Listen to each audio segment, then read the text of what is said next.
আরে এলাকার যুবক ছেলিপিলি করে এবার কি করবে না? আমাদের ময়না তো আজকে বিহিজ আছে, কলকাতা তো আর ঢেলা মারতে পারবে না, ভালোই হয়েছে। তো চলো জামাই বাবা, চলো চলো চলো। দাঁড়ান, আমরা আমাদের আগে দেওয়া লাগবে না, আমরা যাতে পারবা না। এবার আপনার কত মুসি বলে আমরা এবার চলে যাই। ও কত মুসিকে তোমরা চলে যাবা? যাই। তা ঠিক আছে, তাহলে সেভাবে যাও। আমি তো আর বেশি আগুটা দিয়ে আমার আর পরে ভয় করবে না রাত্রি।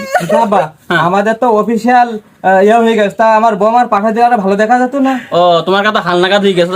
যাও যাও যাও যাও, ময়না পাশে যাও, যাও পাশে যাও।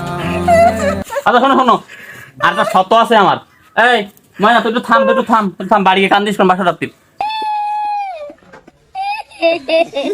আমার এখন খুব গুরুত্বপূর্ণ শর্ত আছে। কি শর্ত? তুমি কিন্তু আমার এই ময়না নে ক্যাসাল বলা করতে পারবা না। বাবা ক্যাসাল বলাক না তো, কপাল বলাক। ও হ্যাঁ, কপাল বলা কর, ওই যাই হোক, যাই ইট পাথর বলাক যাই হোক, আমার মাইনে কিন্তু তুমি কোনো প্রকার কোনো ব্যবসা করতে পারবে না। আমি কিন্তু আগেই বলে দিলাম, যদি ব্যবসা করো তোমার শাশুড়ি আমার বোর কিন্তু ডিম বিসি মেলা টাকা আসবো, ওই টাকা দিয়ে স্টাম্প কিনবো, সোজা মাইরা তোমার টিপসই নেবো, আমার মাই কিন্তু আমি ছয় নিয়ে চলে আসবো। খবরদার ক্যাসাল বলা করতে পারবে না বলো, ক্যাসাল বলা আমার শত্রু বলো। বেটা করিস ক্যাসাল বলাক করার জন্য, আর শ্বশুর আব্বা বলে যা করা যাবে। আচ্ছা আব্বা, হ্যাঁ ঠিক আছে, তাই হবে। তাহলে ঠিক আছে মাই, তুই যা তাহলে থাক, সেভাবে যা, সেভাবে যা।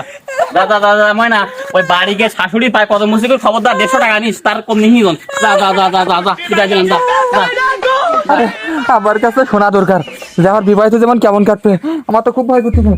আব্বা ও ময়না কি হয়েছে আবার? আব্বা। ফিরে আসলি কে? ওই বলছিলাম, এই বিবাহিত যেমন কেমন, বিবাহিত যেমন কেমন কাটবে আমার। শোন দত্তালি ভাঙ্গি চুরি বলি, হ্যাঁ। ওই বিবাহিত জীবন কেমন, হ্যাঁ। তোদেরটা ওই অডিও মোবাইলে আছে না, হ্যাঁ। ওই মোবাইলে সব গান ডিলিট করে দিবি, ফোল্ডার ব্যাডে ইটটা গান রাখবি। এই গানটা প্রতিদিন 4-5 বার করে শুনবি, রাত বেরাত দিন সব সময় শুনি। এইভাবে তোর মার সাথে আমি 20 বছর ঘর সংসার করেছি, এইভাবে তুই 20 বছরের গানটা শুনবি, তখন তুই বুঝতে পারবি যে বিবাহিত জীবন কেমন। তাহলে তো আমার ওই গ্রামের সব্বল মব্বল কুদ্দুস জুব্বার কারোর সাথে আমার লাইন মারা হবে না। আব্বা ময়না ময়না, ওই জামাই বাবা, তাহলে ওই বিদায় বেলায় আর ওই ক্লান্তি লগ্নে আর ঝামেলা করে লাভ নেই। তোমরা তাহলে ঘর সংসার ভালোভাবে করো, সুখী থাকো, দাম্পত্য জীবন সুখী হোক, তোমরা সুখী ঘর সংসার করো, যাও। আব্বা হ্যাঁ আব্বা, এ মারলে আমার সুখে থাকা সম্ভব না আব্বা। আপনার মাল আপনি রাখেন, আমি সুখে থাকতে আমার একা একা থাকতে হবে। আপনার এ মাল না আমি সুখে থাকতে পারবো না আব্বা। না শোনো জামাই বাবা, শোনো, এই আমার গাঁও তো সুখী থাকতে হবে, তোমার শাশুড়ি নে আর এ মাল নে। ওই 20 বছর আমরা খুব যন্ত্রণা আছি, তুমি একটু সামলাও, কিছুদিন সামলাই রাখো, তারপরে আমার ইয়ে করবাম। যাও তোমরা গিউরো, আমার বাড়িতে গিউরো। মইরা যাই আমি লজ্জাই মইরা যাই।